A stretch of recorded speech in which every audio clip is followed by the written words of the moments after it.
If you're still trying to catch your breath after the latest episode of Chicago Fire, please know you are not alone.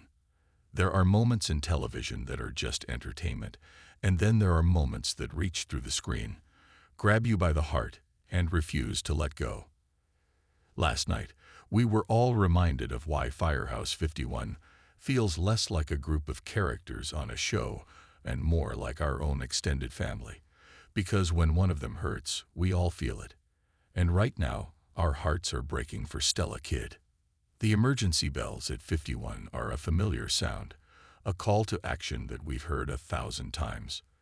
It signals chaos, danger, and the moment our favorite heroes suit up to face the unthinkable. But the fire they were called to this time felt different from the start. It wasn't just another faceless blaze in a city of millions. It was a scene of pure, unfiltered panic. The smoke was thicker, the flames seemed angrier, and the screams from within the building carried a unique terror.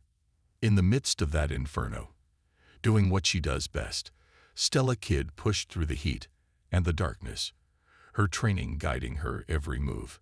And then she found it. Not a piece of furniture, not a lost pet, but a life in its most fragile form. A tiny, helpless baby, wrapped in a blanket, miraculously alive amidst the destruction. That single moment, the rescue, was the spark that lit a completely different kind of fire. For Stella, this wasn't just another victim saved. As she carried that small child out of the smoke and into the clean air, something shifted within her. You could see it in her eyes, a flicker of fierce protectiveness that went far beyond the call of duty. In that instant, she wasn't just Lieutenant Kid of Truck 81. She was a guardian, a shield against the horrors of the world for this innocent soul who had no one else. We've watched Stella evolve over the years. We've seen her grow from a driven firefighter into a confident leader, a loving wife, and a cornerstone of the firehouse. We've seen her fight for her career, support her husband, Kelly Severide, through his own demons, and become a mentor to younger firefighters. But this was new territory. Holding that baby, Stella seemed to tap into a deep well of maternal instinct, a profound and immediate connection that took even her by surprise. The rescue was clinical, but the aftermath was pure emotion. The real gut punch, however, didn't come from the fire. It came in the quiet, sterile, and terrifyingly silent hallways of Chicago Med. The baby, who had survived the flames and smoke, was now fighting a new battle. Sickness had taken hold, and the same life that Stella had so bravely pulled from the fire was now hanging by a thread, threatened by an invisible enemy no amount of water or courage could extinguish. And this is where the episode truly ripped our hearts out. Seeing Stella Kid, a woman who commands infernos and leads her team into the jaws of death without flinching, standing helpless in a hospital waiting room, was utterly devastating. The power, the control, the authority she wields on a fire ground, all of it vanished. She was left with nothing but raw, aching vulnerability.